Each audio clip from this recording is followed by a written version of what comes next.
So, Altadena, it's your home. How long have you been in Altadena 12 then? years now. So the home that you're in, which was the Eaton Fire, right? Yeah. You were then there for 12 years. What happened? Well, what happened is From that, your experience, like what was your experience? Because I know it, but that's what we're talking about. I mean, the fires are up in the hills, but what happened is that wind was blowing 100 miles an hour. And This it is just, on Tuesday, right? yeah. Yeah. And it showered the neighborhood. I mean, there was houses 2 miles away that burnt because they got embers. So, I mean, it was like, no, uh, it was like hell on earth that day when we evacuated because we waited till the last minute to evacuate. We never thought that we'd get like we've had fires in that hill before, but the winds, that's what got it, and it just blew everything right over, farther down south than us. So, I mean, What time did you evacuate? I think it was about four a.m. On Wednesday? Yeah, that would be Wednesday morning. So it'd It's be so the weird. 8th. The Yeah. like I forgot what days what, but I think Tuesday night it started Right. because I when I heard that it was Eaton Canyon, I drove to East Altadena to look at it, and I'm like, okay, it's small, but it was moving fast because of the wind. And I I I watched from my window. I could see it coming around, like because like basically where I live is to the right of me, or that would yeah to the right of me, which would be like that would be southeast. That's Eaton Canyon, and then what the fire came around up around the hill, and then it went towards La Cañada. Okay. So at that point, like I said, once it got kind of north of us, that and at that point it's I don't know how many miles the hills are. I mean, basically, I live at I call it the base of the foothill, uh, and so once it got north of us and the wind was blowing, that's when it got dangerous.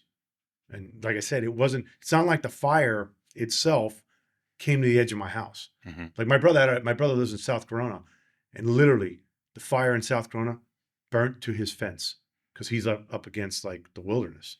So we didn't have that. Like there's a there's a decent amount of houses between me and that foothill, but what happened is just the embers just showered that whole area. So it's not like it burnt up to us. Mm-hmm. You know what I mean? Because that's Yeah. mostly what fire. It's like, okay, it gets this house. This house is against the wilderness, and that house starts to burn, and it does this. No, like I said, those houses 2 miles away. They said in Pasadena that they're in the middle of a neighborhood, and all of a sudden they go up Yeah. because of the embers. So it didn't like get to us, but the embers got to us, and that's what burnt stuff.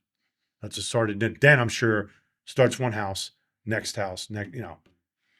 So that's why some houses are standing Mhm. next to ones that are Yeah, completely it's burnt really down. weird when you drive the neighborhood because there's all of a sudden you come in this house untouched, and everything around it's gone. It's just so weird.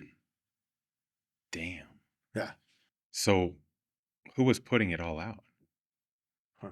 Well, that's an And I know interesting. that's a unique story to you. That's why I also asked that. Well, I think this. I don't like. I don't know how to put this because I don't want to say anything bad about the firemen because I don't know. It was like I put my house out. What do you mean by that? So when I arrived, so after I evacuated, I got my family out of there. They went and got something to eat at Denny's, and I said, "Well, I'm gonna nap because I didn't sleep all night because I was doing fire watch out the windows, make sure." I said, "I'll catch up with you guys." My wife knew that what that meant. She said, "I knew you weren't coming," and she also has a little 360 app. She knew I was at the house, so I went back up there, and when I got back up there, like when I drove to my house, my GPS pretty much got me to my house at times. Couldn't see. So I used my GPS to guide me to the house. Because I mean, dude, it was brown smoke, embers, and I mean, all of Altadena Drive, which I live right off of, almost every one of those houses on fire. So I'm driving, and it's just like fires are left and right of me. And it's like, so when I got to my house, when I got up my block, my house is there. So I'm like, oh, holy shit, it's still there. Because if you drove down Altadena Drive, you for sure go, oh yeah. I was the whole time thinking like, my house is gone. I'm gonna turn that block and I'm going to see that thing already gone or ablaze or whatever. And when I got there, the eaves were on fire in the back. So I got out, got the hose out, had hose, two hose. I got three hoses. One was already burnt. One hose on the ground. I took the other one. I have a really long hose in the front. I got the ladder out. I got up on the roof because I had to attack it from the ground and from the roof because the whole yard was on fire when I got there. Like everything's burning. Everything my trash cans, they're made of plastic. They were fully engulfed and they're like on the ground like a mound of fire. They just melted from that and all the heat. Fence is on fire. The trees on fire. There's all kinds of stuff. Whatever I had in my yard was on fire. So what happened is that heated up the eaves. You know what I mean? Or maybe the embers got in there. I'm not sure. But I mean, I know that the yard caught on fire too. So I had to get that, I got that out. And then I went up and, I'm going with the eaves. hose. With a hose. Oh, yeah, with a hose.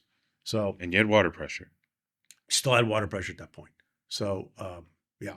So like I said, the firefighter said the embers got up in the eaves. That's what starts them. You know what I mean? Because everything on the ground was low. So he goes, but it doesn't help. You got to get all the heat out of there.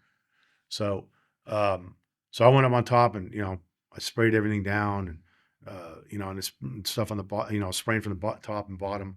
And I think I finally got it out. And then there was an explosion. I thought it was a transformer, but I think it was the RV across the way. It kind of knocked me down on the roof. And at that point I said, you know what? I'm out of here. I left the hose run on the eaves. So, and I got out. And when I came back about 2 hours later, the house is still there. And then I'm like, okay, house still here. Then I started going around like to my neighbors' houses. They had fires in the yards because, everything goes on fire. Anything you got, like my hose reel next to my house, that caught fire. The hose reel caught fire. The hose reel itself. Yeah, itself. Everything, because you got to think about it, all those embers come and shower. As soon as anything, you got look, I live in a place where there's trees. So there's leaves on the ground. The leaves get in there. Yeah. Then they burn. It's like everything will burn. Everything will burn.